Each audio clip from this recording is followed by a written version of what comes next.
Hey Icon Collective family, how's it going? My name's James Geary, and today we're going to talk about mixing sounds with mid-side processing, something that when I learned this technique, it instantly changed the quality of my mixdowns, improved them drastically in terms of clarity and fidelity, and as with anything mixdown related, it's something you really have to practice and get a hang of, but as you get better with it and implement this more in mixing down songs, you'll really notice a huge quality difference in terms of clarity. It's something that I've been doing for a while now. It's been a huge help to me, and honestly, mixing down for mono isn't necessarily required, but I find that whenever I get mix downs that sound great in mono, overall things sound way more clear and in their place, and things just seem to fit together better. So let's get right into it. Just a little tip going in though, and that is being careful with effects such as choruses, reverbs, comb filters, spreading voices and synths like Serum. Anything like that, you're going to be moving signal out of your mono field and creating kind of a phasing sound, which you'll see in just a second. And this top sound here, when I solo it, it sounds kind of phasey and hollow in the mids, and essentially we're going to be going in and fixing that with a few different tools. It's going to sound a lot better, it's going to sound a lot more full afterwards, but you can make it a little easier on yourself just by being careful about those things in the sound design process, so you get to do a little less first aid when it comes to mixing things down. As we can hop right in here, we have this sound, kind of a sound designy growl thing, and if we pull up Voxengo MSED, I use this all the time. It's a mid-side utility. You can solo your mids and sides. It's free on the Voxengo website. If we solo just the mids,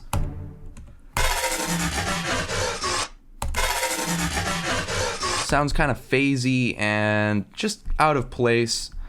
Overall, the sound sounds a little tinny and hollow, and if we solo just our sides sound alright, not a lot to do there, but really with the mids, it can use a little bit of help. So what we're going to do is grab a utility, and if you're using Ableton 10, make sure it's set to mid-side mode. You can do that by right-clicking on the utility and making sure mid-side mode is ticked.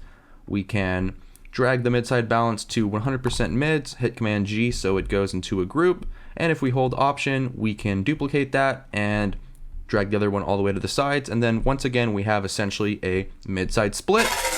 Now that we have our mids soloed, kind of want to beef things up a little bit. The first thing I'm going to do, and this is always great when you have kind of phasey mids, is running an expander. Pro MB works great for that. Actually, let's use the mono version. We can make sure we're staying in mono. I'm going to make one giant band here across the entire sound and pretty much play with the settings till we get something a bit more desirable, a little less hollow. Also, make sure to set it to expander mode.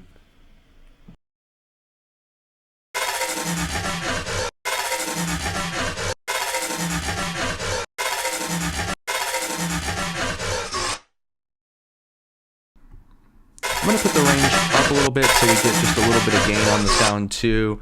We can play with the attack and release just to fine tune our settings to bring out a little bit more of the sound. I like to run a little bit of a softer knee, but once again, it really depends on the sound itself. I highly recommend just playing with the settings and getting to know an expander real well. You can play with the threshold too, and as you'll notice, the sound is already starting to come out just a little bit more, but we did also add a lot of gain to it.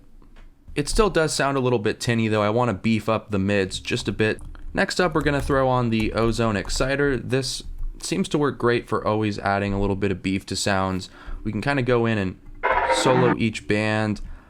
Different modes seem to work a little bit better on different sounds. Some add more overdrive. The tube seems to always kind of make a good balance. We can play with the wet and dry here and the amount to just bring out the mids a little bit more, especially the low mids.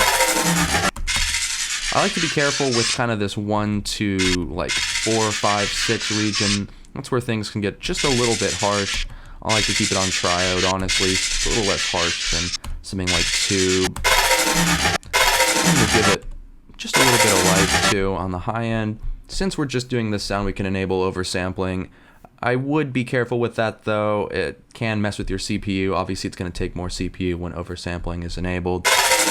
And just drag this down a little bit to kind of keep our levels intact here. And next up, we are going to throw on a Pro Q just to kind of finalize things. Once again, we can use the mono version since we're just messing with the mid signal. Maybe add just a little bit more mid. dip it a little bit around 3-4K and just a little bit more life on top. Already, if we just grab those and take them off one by one.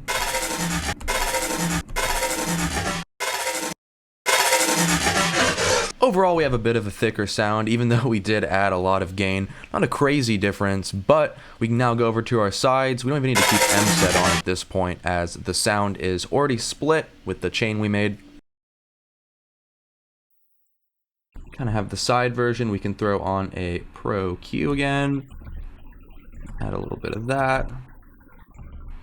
Do that, and make sure we're not getting anything under, I don't know, 80 seems to be a good amount to really cut out the sub, especially on your sides. I'm also going to set this to natural phase mode. It does use more CPU again, but by doing that, you're going to make sure the cuts are a little bit more friendly in terms of phasing, and as you add EQ cuts, it can mess with the phase. And just when doing mid-side, I like to keep things as crisp and clean and as phase friendly as possible.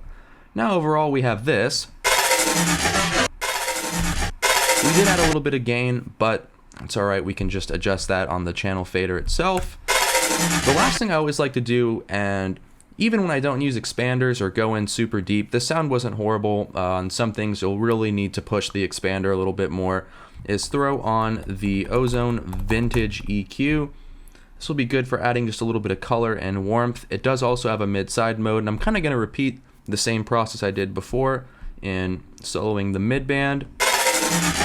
Maybe adding a little bit more of low end to the sound, adding just a little bit of brightness to the sound, and just going in and playing with these. Once again, something that I recommend just diving into and spending a few minutes trying different settings to see how they sound, and just aiming for overall clarity. Maybe a little bit of that.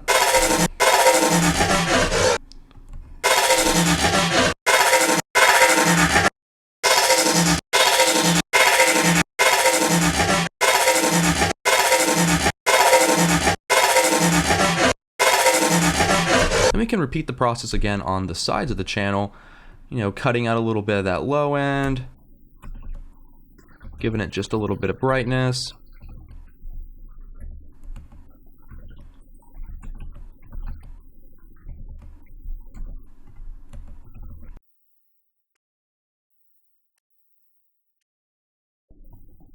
A cool little tip here also is if you boost right next to where you cut, or very similar regions, it'll seem to have a little bit of a more drastic effect. Just something to keep in mind when going through boosting and cutting. If you do that very close to each other, it'll produce more audible results, so to say. So I often like to keep that in mind. And if we unsolo this, and we're probably going to need to adjust our gain just a bit. But all in all, if we take this off and then add them back on,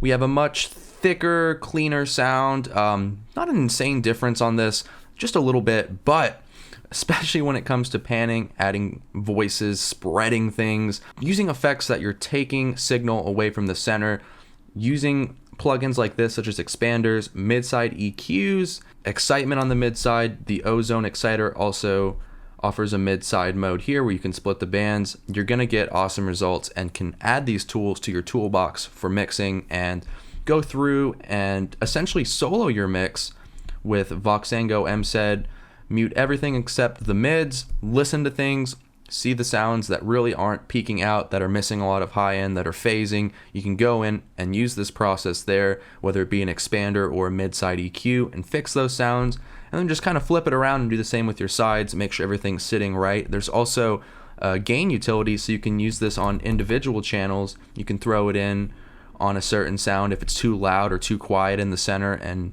boost that signal without playing with the sides, and have two separate faders for the mids and sides of your mix and get everything sitting properly. Next up, we also have this nice little string sound here that sounds nice, sounds epic. If we solo our sides, it sounds pretty good. And if we solo our mids, it sounds pretty good too, but I kind of want to add just a little bit more life. I like to add a little bit of life to strings. We can do that by using a Pro Q. I like to keep my Pro Qs on natural phase mode. I have one by default set on each channel with natural phase mode and mid-side mode already enabled. So I can kind of just go in, kind of do something like that, set it to just the mid so we're not affecting the side signal. Give it just a little bit more life on the high end. And when we unsolo,